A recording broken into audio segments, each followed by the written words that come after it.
Good evening, everyone.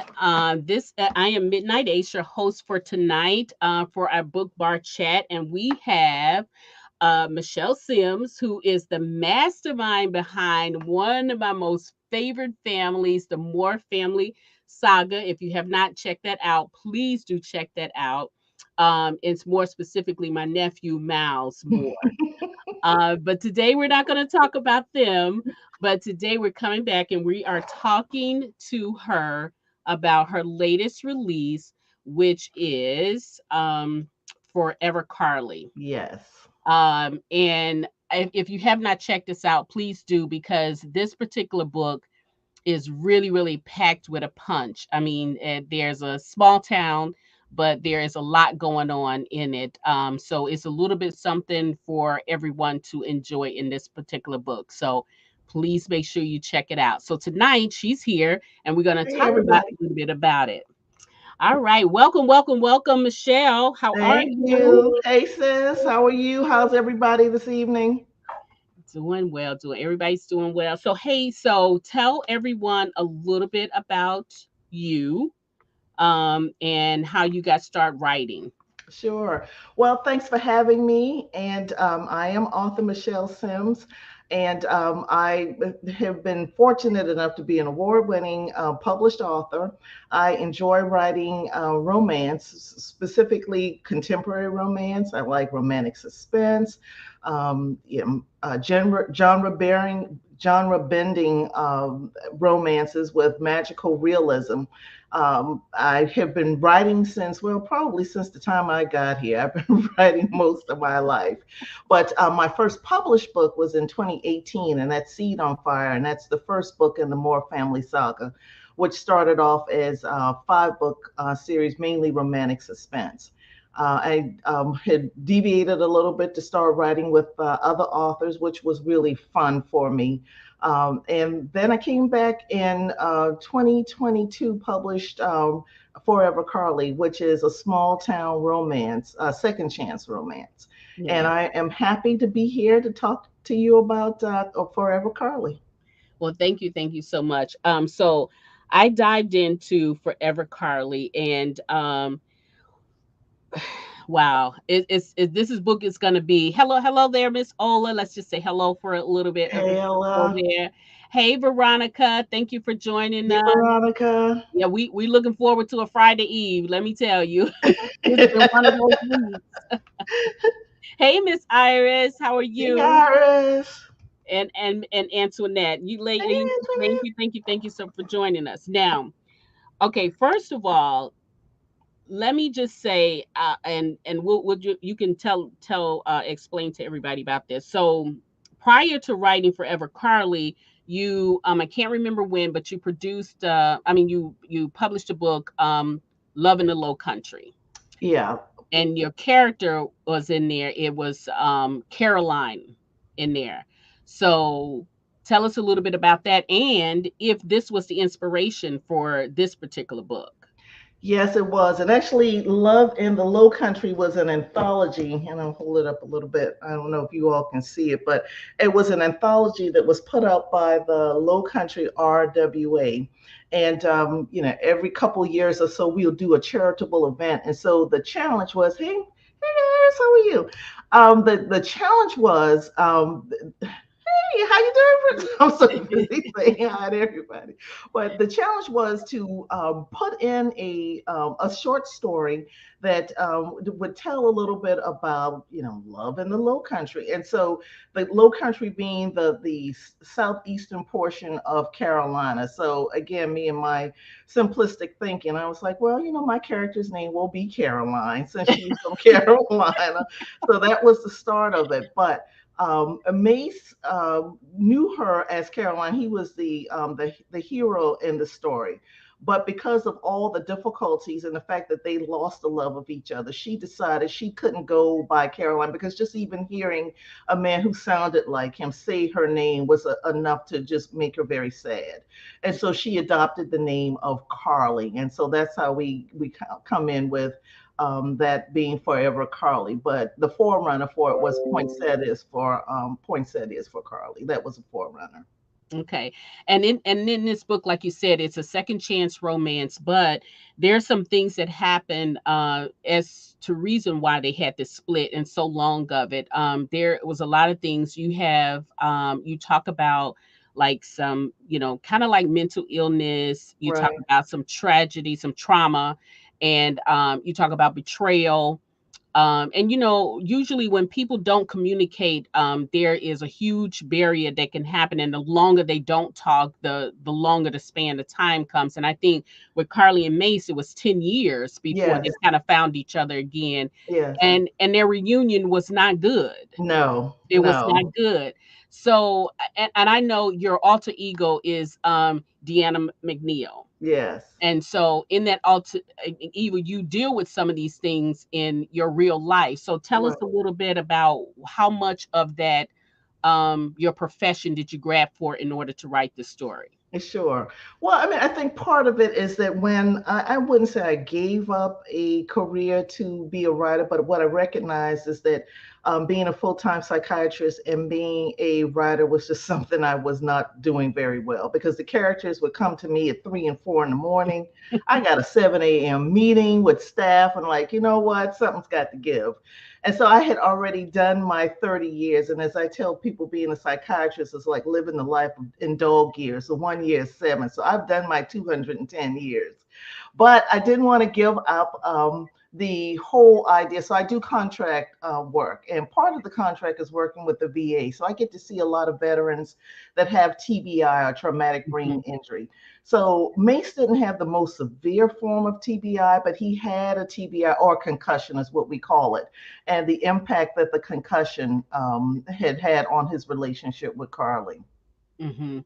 And he was an athlete, and so one of the things that happens is with Mace kind of almost does the unforgivable. And guys, you're gonna have to forgive me because this is gonna be hard for me to not tell y'all that's happening. So if I kind of skate over some of my words a little bit, it's because I'm trying to hold back, because I really do want you guys to take it in. Don't just take my word for it. It really is a very good book, a weekend read for sure. But anyway, Mace does the unforgivable on the field, Right, and it involves Carly's brother, right, right? And so, but both of them get hurt in the transition. correct, One gets one type of injury, and Mace gets the other type of injury. He gets the brain injury. right. And so, with all of those things that goes on, when you wrote that scene, first of all, why did you write it where they both got hurt? Well, I mean, and one was looking at it from the perspective of Mace, in that I had to explain why it was that a whole decade had gone by that Hmm. the two of them were not together. And part of that was that Mace lost part of his memory. And so, not only in the military population, but also in athletes, that football players suffer TBIs. And Hmm. unfortunately, and I guess I'll start calling it a concussion. They suffer from concussions, and the concussion can be more than just that they got their bell rung. They end up in the hospital, a scramble in their brain. So all the things that he was supposed to be doing with Carly, he just forgot because he was in the hospital. But Carly is distracted because her brother is down on the field, and unlike Mace, who came from an affluent family, her brother was on scholarship. That scholarship was what had got him to college. It was going to keep him in college. And Mace did the unforgivable. And I'm not going to give away too much of the Yeah. story, but he did the unforgivable, which really contributed to the injury. And it was a career-ending injury. And so Carly had to kind of process the idea that here she is, a cheerleader. She's on the sideline. She can hear some of the calls that the coaches are telling him. Mace decides, oh no, I know this. I know what I'm going to do. And that's what he does. And he Yeah. creates a mess for both of them. Yeah. And so they separate on a big mess, and they Right. come back together On a a big. big mess. So Carly goes on to be she goes on to be like uh, a historian of African American, well, how do I say this, of African American neighborhoods, basically, Right. you Right. know. Right. She's Um, an expert in African American, yeah, neighborhoods and communities. right. And so, which is very interesting, a very interesting job, especially in a time like this. Right. Hmm. So it was interesting to see, and kind of wish that we got a chance to see a little bit about what she was doing, but that wasn't just the way the story went. But then, as a historian, she is risking the loss of her own house that was like her history, Right. basically held a whole lot of memories, and she was struggling trying to save it, and then it gets swept up in a big conglomerate that comes in and Right. buys up all of this land, and we always say they're going to turn it into condos and Right. and malls and stuff like that, Yeah. but that's kind of what happens. Yes. And Yeah. so Right. And Raleigh, not only that, I mean, the impact that it had on her professional reputation. Now, here she is going around trying to sell herself as an expert in preserving African yes. American communities, and she can't preserve her own house, which is Mhm. kind of sold from under her. Um, and she finds out that it gets even worse, and that's Right. it gets Right, messy. right, right. Yeah. But then while she's dealing with that, I mean, and as I was telling you before, I really identify with Carly, trying to save my own childhood home, Yeah. after, my elders, my parents and, grandparents and everything when they pass away, you're kind of lost already. Like Yeah. I really had rapid fire deaths and I Hmm. was just I could not, Right. and so and you feel like time will take care of it all. Like things will come together. Right. But like me and like Carly, they didn't, and Right. you end up, either risk the chance of you really lose it, and Yeah. that's where she finds herself. Right. Right?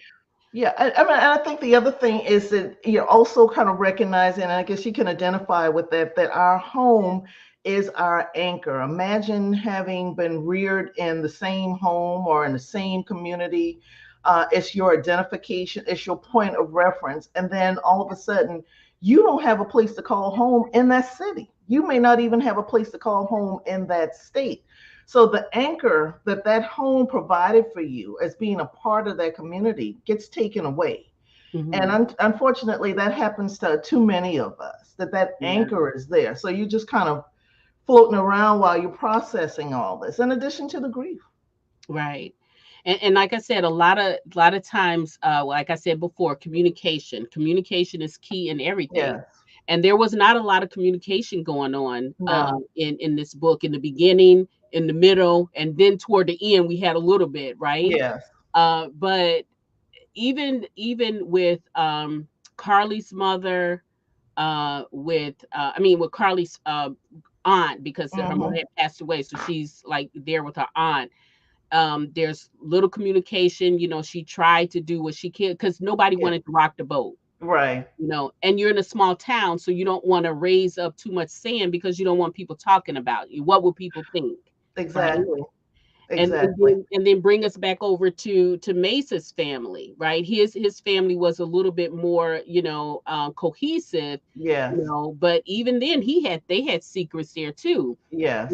And all of these secrets played a big part in them being, farther and farther apart because Right. people didn't want to talk, they didn't want to deal with it. Right, right. And that happens unfortunately in our family a little bit too much too, as if you don't talk about it, it'll make it go away or make it better, or why are you bringing this up now? So, all those issues that they had to contend with. And both of them were the youngest in their family. So imagine all this force of, the old elders saying, we're not talking about that. We're not going to Yeah, deal with that. And so right. Mace was the youngest in his family. She was the youngest in her family. Yeah. Yeah, and then a lot of times too, I think what elders really like when you get to those great aunts and those grandparents, Right. they feel like if you're the youngest in the family, you can't deal with it. You Right. don't need to know. You're on a need to know basis, and Mm-hmm. they forget that you're not that little kid that's on the upper stairs porch, stairs listening and Right. stuff. You actually have to live this, so you really kind of need to know what's going on. Mm-hmm. And I think they sheltered Mace and Right. Carly a lot Mm-hmm. of Mm-hmm. through that. Now, this scene is set in Carolina. Right. Okay, so I kind of think you have a little bit of a passion for Carolinas. Tell us a little bit about why Carolinas is so special to you and why Sure. you placed the story there. Sure. Well, it's almost like a love letter to Charleston, South Carolina, and I think part of it also is I was at the One Love reunion, and one author, because the One Love was in Charleston the Mhm. last time, and so we were in Denver at the time, and so she was saying, well, I don't think I'm coming back. I'm not going to go to this year's, which was 2023. I'm not going to come to the One Love because it's going to be in Charleston. And so my ears just went up like, what? Why not? And so she's like, well, they're still dealing with the Civil War down there, and they still have the flag, which the flag has already come down.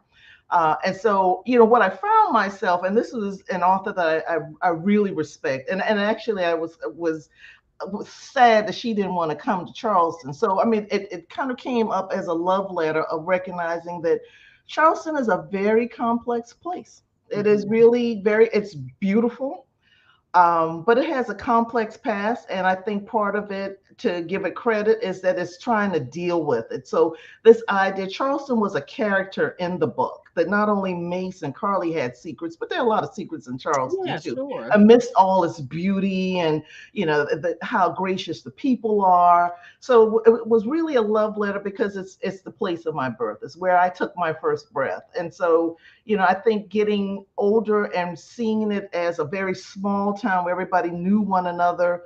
I won't say how many years ago that I came into the world, but what it's done now, or what's happening now, where it's an international city, it really became a character. It represent Mace was like the representation of what's happened in Charleston, where he brought his small family business and took it to a large international stage, and that's really the stage that Charleston's on now. But it's been good and bad. The progress is good, but it's come at a cost. Yeah, yeah, but that's with any place, really. Right. Yeah, yeah, it's with any place. But now, as I said before, Carly and Mace, they ended on tragedy and drama, and they came back together with tragedy and drama.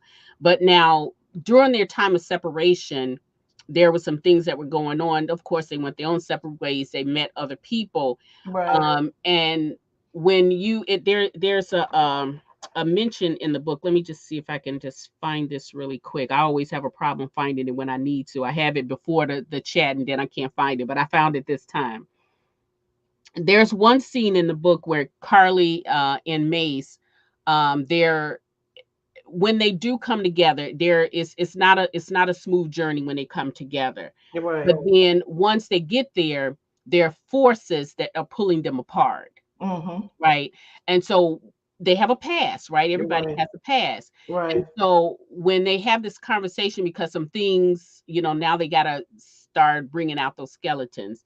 And Right. they're having this conversation where, um, how can I say this without telling, like telling the whole scoop or whatever? But they both have abandonment issues, right? So let me Yes. just say that they have abandonment issues. And Mm-hmm. so without a conversation, Mace thinks that Carly is walking out on him. Right. And so when they finally do get to talk about this, um, it says there is a truth that sometimes love isn't enough to keep two people together if one of them thinks they were betrayed. Right. And I think this particular sentence just really um it's a statement for them. It just signifies who they are and their whole journey. Right. Not so much with Carly, because Mace didn't. Carly was betrayed in a sense, or at Right. least he thinks she was. You're right. Um, And he's thinking, both of them have these thoughts because, again, all these issues, and then you bring in another relationship on both sides, which Mhm. and they've got their own issues and trying to keep them apart. But there were things that were trying to keep them apart or trying to muddy the water so that it was never Right. really understood.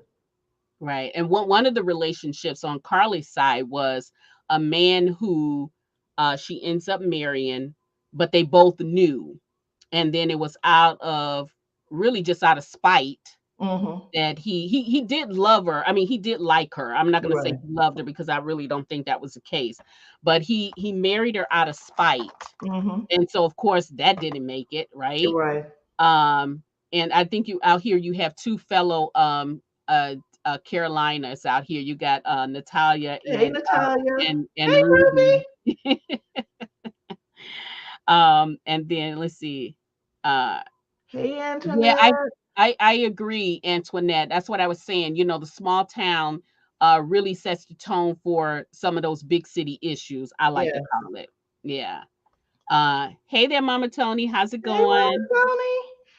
Well, and I think part of it is that, yeah, right, they were both Exactly. feeling betrayed. They definitely Mhm. were. Well, and that it also allowed me, setting it in Charleston, is to have an ensemble because whether we like it or not, in small towns, there's always the ensemble of people who think that they know more about it and they're going to meddle. And I had that early on. I mean, when there was a beta read, they're like, I don't know about all these meddlesome people. I'm like, you might have not grown up in a small town. Right. No, that's essential. That is Yeah. essential. Yeah. They and like I said with Carly and them I think with small towns I feel like more often than not when I read those stories, yeah, the people who grow up there they can't wait to move away You're right. because they don't want all of that medicine and You're it's right. usually the youngest ones to come back, but they always end up coming back with some kind of issue, but then they end up healing. Yes. You know what I mean? So I think those are most of the stories, and this ended up happening with that. I mean, it was no easy journey, but Right. but Right. when it was all said and done, they were a better couple than they were Yes. when they left. Right. Yeah, Well, and the healing was there because, I mean, I think that the other thing is it's the authenticity that is there. Hey, Brenda. hmm The sense that people know your background, and too many people, yeah, you're right. Small towns Well, do wait a have. minute. Before let me can I interrupt you right here just to say this because I'm gonna go to the next comment. But I'm gonna tell you, Ruby, yes, those nosy neighbors. As a child, they are very annoying. But as an adult, you look back on those nosy neighbors and you said, I would not have survived. Hmm. Some of us would not have survived without those nosy neighbors. So they Right. have a purpose. Yes. Well, and I think part of it, the Ms. Mary character, the one who would sit on the porch, and like I said, I define her as the guardian of the children who would run into the street with their balls. She was one of Mhm. those protective factors who was always there, kind of looking. But again, you look back on it and recognize the role that they played too. Yeah, yeah. Sure, sure. And I think when you if you really stop to think about it, some of the stuff that they might say to you, you might not want to hear it at the time, but it Right. might have been if you had you listened, you might not be going through all this turmoil then. It's Yes. almost like the people, the older people who live in the small towns, they have some kind of sixth sense or something. I don't know if it's the gardening, food feeding they're eating or whatever. But yeah. So let's talk about so Antoinette brought up I know it's Carly's friends, but let's talk about them there for a minute. So she has two friends, Yes. her sister friends who are her ride or dies. Yes. Where did you pull from those characteristics for those friends? Where did is it anyone significant or they just came to you? Well, I would say they are composite characters because when I was growing up, I had some ride or dies. It's Mhm. like, and we understood if we partied, where if you went together, you left together. Yeah. And not so much that any one person would play the Yarrow role or play the Ariel role. We would just take turns. And so, if there was an undesirable guy coming up, it might be me saying, you better let him go on to the left, to the left. It's like Mhm. we would take turns doing that, but we understood that we were there to keep each other safe. So, this idea of young women, they're leaving their drink on a table, that just was Oh, not going to yeah. happen with us. Yeah. Or you're leaving with some guy and it's an unsavory character, or somebody's ambushing you in the bathroom. It's like, no, we ride or die. If you Right. deal with one. And then we had this on James Island. I moved from the city of Charleston to James Island, and so there was this family that basically everybody understood. I had to find out, and observing them. There was a large family. Mhm. If you mess with one, you mess with all of them. So you recognize you made a mistake. They were all ride or die. I've experienced that too, at growing up. Really, for the large families, I've experienced that too. Not personally, but I've witnessed someone who, Yes, you've been yeah, a witness to yeah, it. Huh? I know better. I know better. Um, but now in the town that she was living in, obviously they had come over, and a lot of people, not a lot, but quite a few people sold in that area. It wasn't just her house that Right, they were coming for. right, It was a whole big huge part of that neighborhood. right, And so even some of those elders that were there for a long time was the selling, they were right, selling their house. Now, what do you feel like, in a town like that, and this is big city too, when people, I don't want to call it money hungry, but they make it so lucrative for them. What do you think makes them turn over their property that they've been in centuries, and decades there? right. Well, I think part of it is by design. And so one of the things that we've noticed in Charleston is, my mom has a house down there too, is that if you have like one or two homes and in that neighborhood, and they buy it and they renovate it, and it is like fantastic. So there are comps now. So you got a comp. Your house may have been $50,000, but the comp of this house that's two doors down is half a million. Mhm. So it's going to drive up the tax base. And so a lot of it necessarily just selling for profit. It's the tax base has gotten so high, people can't afford the taxes anymore. And Mhm. so instead of having the home just taken from under them because of failure to pay taxes, they sell. Yeah. And then you end up with, with changes in the neighborhood. Right, right. And I also feel like that's by the design too. And I struggled with that, with my own personal thing, because I noticed some of the changes, and I got a little nervous. I'm still nervous because you just don't know what will happen. Right. And I live in a big city, but I live in a very greedy city or state, rather. Hello, guys. If you're just joining us, thank you, by the way. But we're here talking with Michelle Sims, and we are discussing her latest release, which is Forever Carly. And it's like a small town setting with a second chance relationship. So it is a very good read. I feel like I read it. It's a great weekend read. So if you have any questions about the book, or if you have any questions for Michelle, just drop them in the chat. We'll bring them up and have her answer. And if you've read the book, if you have any questions, please just drop them in the chat Or comments. I mean, I or think comment. I Yeah. grow as a writer just hearing comments too. Hmm. Yeah. Mama Tony, I'm pretty sure she's probably read it already. So You I did. agree. I agree. Anyone with Tony? Yeah. So uh, now with the relationships, we started off talking about their relationships. So Carly ended up marrying a guy that Tyson. was, yeah, he was a rebound. Right. But there was a lot of drama behind, the whys and what almost happened with them. Guys, let me tell you, it is so much stuff in here. She's got like nuggets, there's so many twists and turns in here. I can't say because I don't want to spoil it for you guys, but this guy that she meets, again, like I said before, he marries her out of spite, basically. Mhm. And he feels like that she belonged to him all the time. He kind of almost feels like Mace took her from You're him. right. So, needless to say, that he came to her at a time when she really needed him. You're right. And but when she got her stuff together, his time had expired. Uh-huh. She And had to so get up from out of there. right, right, right. And so yeah. And so she doesn't stay, which like most people do stay. And Carly is that kind of person.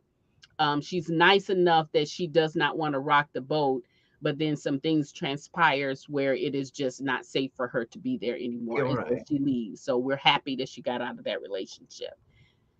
And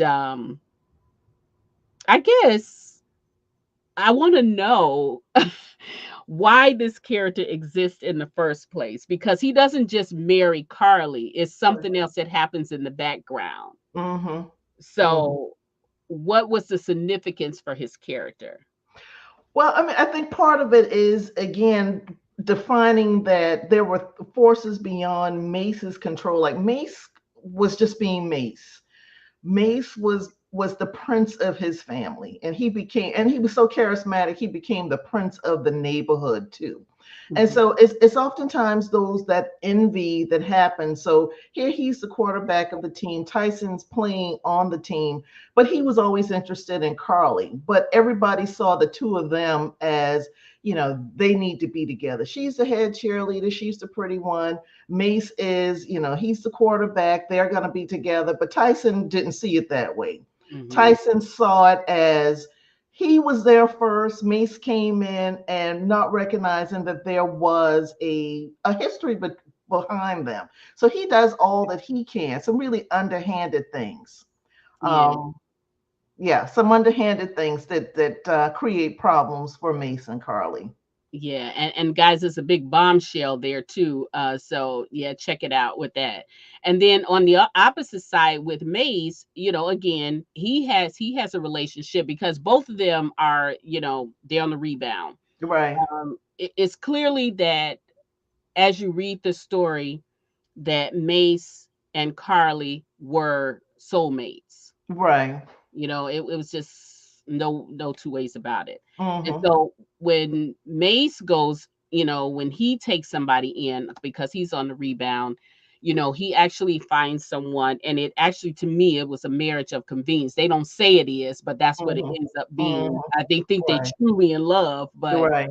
well, at least Jamila was truly in love, I Yeah, guess. he never really loved her. Right. And so his was just a convenience. But oftentimes a woman knows when she is, like you said, the apple of the eye. Mm-hmm. And so she, you know, she's gonna say, well, I'm gonna get what I can out of this Right. relationship. And she That's does right. do that. And but I feel like I didn't take issue with the things that she did so much, because I felt like that it was a disaster anyway. But what I took issue with was the way she did it, and she went a little bit overboard. I just Yes. think she just went a Yes. little bit overboard. Right. She was a woman scorned. Yeah, for sure that. Mama Tony, I have to agree with you with that. Hey there, Miss Louise. Hey, Miss Louise. Yeah. Yeah, she was. But in this story too, Carly's aunt was very significant in the story with Carly. She has a brother. Her brother, we kind of deal with him from a distance because he's not like the main focus in here. But Right. they are a loving family. They are they do have some togetherness. But I feared with the aunt because you kept mentioning about the health or whatever, and I was just like, honey, Carly can't take no more. Yeah. I was like, honey, She auntie, had a lot going on. hey, I was auntie, you better hold on here. Yeah, she had a lot going on. Yeah, she did. Yeah, yes, absolutely. That's what I said. This is a small town, but it has big city issues going on in here. And like I said, the book was is very it's a lot of meat to chew on in this book. You get some love, you get some issues, and it's just really a good book. I mean, and the journey itself is not it's not an easy journey for the reader either. Yes. You know, it's Yeah. not for the characters, it's not for the reader though.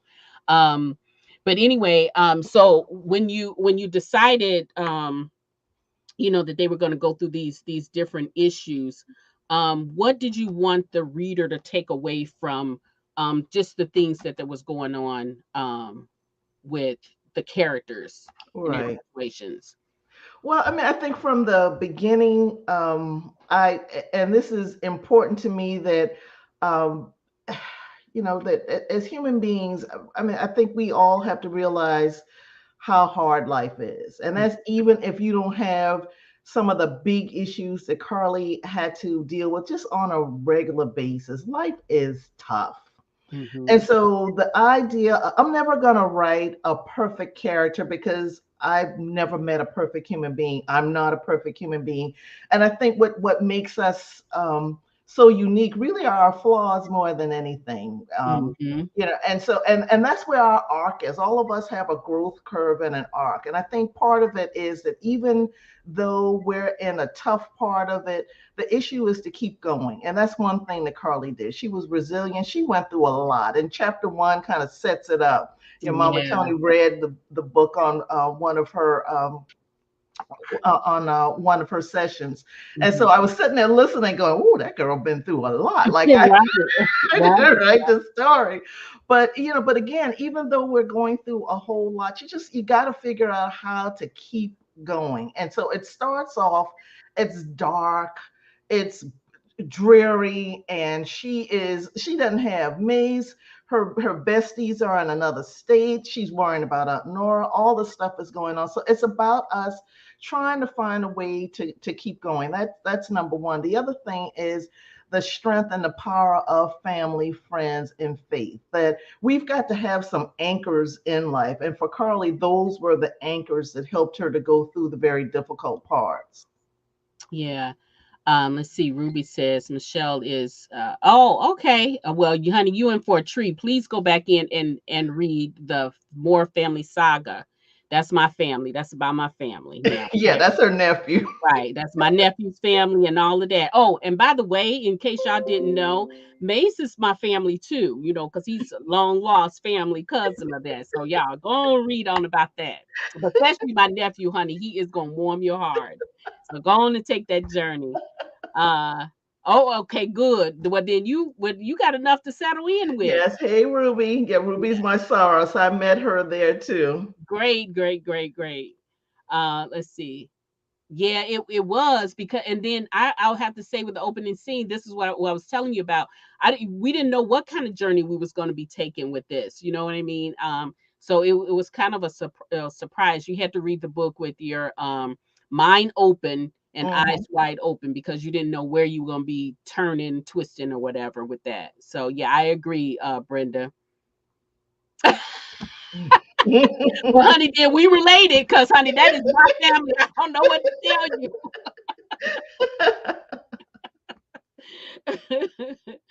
Yeah. Oh my goodness, too funny. I should have known I wasn't gonna be able to have them by myself. I forgot what I was gonna say to you. I was gonna say next where was I going with this. Oh my goodness, I forgot what I was gonna say with this. So we were talking about Mama Tony, you knocked me off my square, talking about trying to take my family away from me. But oh, let's talk about the friends. That's what I wanted to go with the friends. Yeah. So we got these friends, and so us as readers, we always, I don't think there is one reader that or author that one will read and they don't find a character in there that is not we want more of. And Hmm. so I kind of want to know, first of all, I want to know if you can say, are we going to get more of Mason Carly, because I kind of felt like I didn't have enough of them. Well, Carly is talking to me to the tune of almost 20,000 words. I'm not sure if I'm going to release that. I mean, it's 20,000. I'm projecting 50,000, but I'm already up to 20,000. So she's still talking. Oh I yeah. got more feedback about Yara more than Carly, that people wanted to, and there's some issues with Yara too. There's people oftentimes, we just look at the edge that they have, but not recognizing what sharpened, what experiences that they had to sharpen those edges. And Hmm. so, and the book Forever Carly, she is the edgiest one, but there are reasons why she's edgy.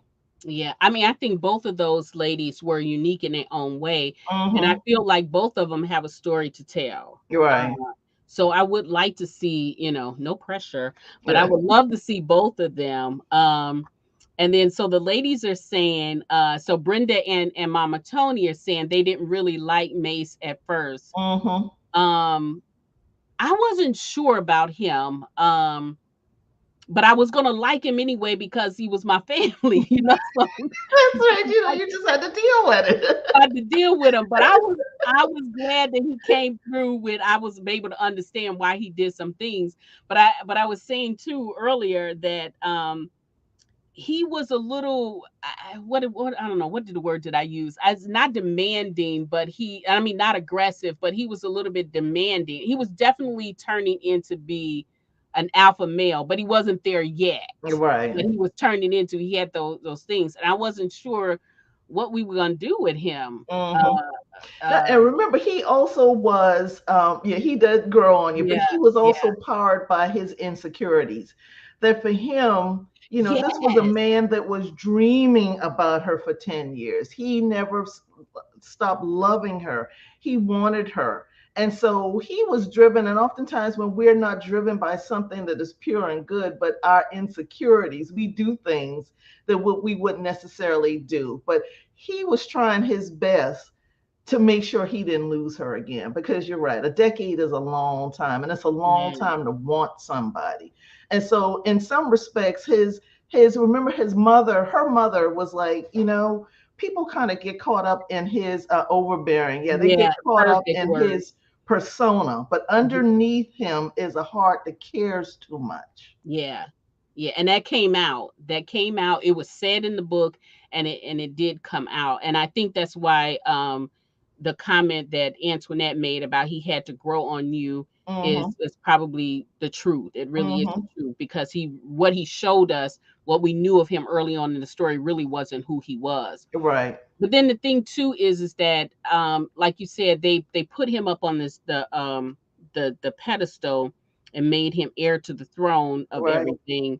But he had brothers. Mm-hmm. He had a brother, and so oftentimes, well, okay, let me just ask you this: what made his grandfather skip over the oldest son and give everything to the youngest? Right. Because you didn't mention that the oldest son had any issues. I mean, you know what Right. I mean? Right. Well, I mean, that's a story that is thousands of years old. It's kind of harkening back to Cain and Abel, and Oh that wow. that Cain, I mean, was the oldest and should have had his. This should have been his birthright, Mhm. but that's not his birthright, because again, you know, the person in power or the force in power may choose differently, or they may see what we don't see in our human eyes. Mhm. And so his grandfather saw something in Mason that he didn't see in Cameron, and he didn't, who was Lucille's husband, was he could have been the heir to the throne too. Right. So Yeah. he didn't see it in Deuce, and he didn't see it in Evan. But the one thing that he saw was um, Mace's willingness to spend time with them. And when we're in our twilight years, that when you've got a grandson that actually doesn't mind. Mace spent more time on the farm than any of the rest of them. Mace was there when his grandparents needed him. Mace allowed his grandparents to mold him in a way that the others weren't, because the first son actually belonged to Cameron. This was somebody Cameron wanted. And the grandfather also recognized that even though he knew Cameron had his frailties and he had his faults, he knew that he probably was a good husband to Lucille. And Mace was the one that kept them together because she gets pregnant just when she's deciding, I'm leaving his butt. Yeah. But Mace comes along. And Hmm. so Mace is like he's what the family needed Hmm. on many levels. Which doesn't always work. Right, right. Doesn't always work. And Mama Tony, I agree with you too. I think it, and again, which is what I was going to ask Michelle, is that are we going to have more the family, because that whole situation with the him and his wife and the kids, the grandkids, it just seemed like it was something that we just don't know. You're right. You know what I mean? So Right. I don't know if we're gonna get more of that. And if you do write the story, is it gonna be, if you're gonna bring in more of the family, or is it just gonna be pretty much Mace and Carly? Yeah, and that's going to be the challenge of, do I shift more towards them as a couple and they're creating their own family, or go back and to delve in the past? And that was something, as I was getting, editorial input, was like, well, how much more do we want people to go into the past? They want to move forward. This is a contemporary second chance. So there's always that balance. And I'm not sure if I'm at that point that I know exactly which way to go, but I'm teasing that out. Yeah. Yeah, I did too, Mama Tony. I mean, because the characters just is very ripe just to grab on, to a story. Like you could just pick one of them off and just kind of run with it. Hmm. But however you decide to do it, I'm sure it will be well. But I mean, for me as a reader, as I was reading it, you left a lot of cracks in there where you could go, Hmm. you can pull from them. So, Right. which I appreciate anyway, anyway you go. I just don't want it to stop. Thank you. Yeah. Thank you. Yeah. Well, like I said, Carly is still talking to me. I'm like, okay, girl, I thought I was done with you, because I'd already started plotting out Yara's story. And, I've just got this brain where 3 and 4 in the morning, things get dropped into my consciousness. And so, and Miles pulled that on me one time when I decided that I was going to go in my own way and not listen to him. All of them stopped talking to me. So I'm like, okay, let me. Oh, so now the secret comes out about It's like, my nephew. okay, so let's just rethink this. Mm. And then listen, when you had let him have his way, we got two books. We Uh-huh. got two books. Yeah. Oh my gosh, the time is going by so much. I could just go on and talk about it. But I think Michelle has a little bit of something for the audience. You want to tell them what you're giving away? Yes, well, I would be pleased to offer a autographed copy of Forever Carly, and I'm gonna let Midnight Ace do a drawing, and whoever wins it, if you all will give her your information, I'll send the book to you, an autographed copy of it, and a couple of things. One is to have it, read it, to review it, and tell a friend. Right, right, right. Listen, if you're a book, any kind of book nerd again or addict or anything, we know the drill. All right, so I'm just gonna kind of scroll through. That's the easiest way to do it. I'm gonna scroll through all of the comments, and then you tell me when to stop, and whoever lands on the wheel gets the prize. All right. Okay. So here we go. Ready, starting. And stop. Okay, who we got? Oh, Ruby.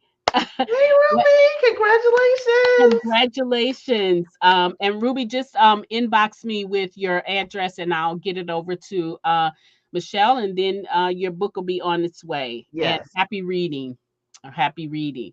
So we talked already a little bit about what you have next, but are there any other projects besides this one here that you're working on, or what else you got going to coming down the pipe? Well, I've got a couple of books. One, there was a book that I released with Love Africa Press, and it's, Really? yeah, I was in their anthology. It was Return to Lagos, and so it's about, and that, well, it was a lot longer than the poinsettias for Carly, but kind of recognizing I tend to like international travel, so um, Mhm. it would be give me a reason to go to Africa. All right, okay. That's very interesting. I follow a few authors from Love Africa Press, and Yes. I enjoy their stories. I love the culture. Hmm. Is the best thing if you can't be there, right? Right. Uh, so is that, are you, can you say when it's going to be, or is it going to be like next year or? Yeah, I'm gonna have to kind of address some of the things that are going on, but I think what piqued my interest is, yeah, in May, I went to Casablanca, and I had this sense. I was like, that was the first time I was on the continent of Africa, and so I said, you know what, it just would be wonderful if I was welcomed home. And so this man that was dressed in African garb, and they'd already told us, don't take pictures. This is just, culturally incorrect. They're not going to appreciate it. But he was standing at the welcome gate where, we had to go in to get into to the country. And so he looks at me and he says, "Welcome, sister. Welcome home." And I just felt like, my soul wish was answered, that there are some things there that I probably would love to bring to light, Mhm. because so many of I mean, there's just so many of our stories that hadn't been told. And in the International African Museum opening in Charleston, which is linking up the Middle Passage and what happened to us, and also doing more genealogic research. So those are some things that I'm thinking about doing. Oh, I cannot wait for that. I love that kind of stuff. I mean, I'm not necessarily, don't have the patience to do all the research, but I love reading about it after you've done Yes. the research. Well, Michelle, thank you so much again. The time always goes way too fast for us. But please, when you got anything else, keep me posted with it. I already follow you, so we can have you back again. I love talking to you. Uh, Same here. so yeah, so guys, so tell everybody how to stay connected to you. So you got to stay connected, guys, so you can figure out what's going on, what she's doing next. Yes. Um, Well, if you put in the search bar, and I'm on all the major platforms. So if you put in author Michele Sims or Michele Sims, it'll pop up. It'll definitely pop up. Now, the one thing that I am just getting into, and I was telling Midnight Ace about, in my age range, is more tickety talk than TikTok. So I'm trying to get into that a little bit more, because I really do like that algorithm, especially for African American authors, that they seem to push out our work much faster than some of the other algorithms and other platforms. So follow me on TikTok, again, author Michele Sims. If you hit me on Facebook, I'm either Deanna McNeil or Michele Sims. Either way will open up an Instagram too. Okay. All right. Well, great, great, great. And thank you all for joining us, spending your evening with us as we talk about Forever Carly. If you have not received the book, if you have not read the book, please do get it. Read it, and make sure you tell a friend, and make sure you do a review. Of course, she will appreciate that. We all appreciate it, because Yes. as readers, sometimes we just be looking for a book, and your review might be the deciding factor for us. So, everybody have a great evening. Be safe, and always, always, always be kind, and Yeah. take care.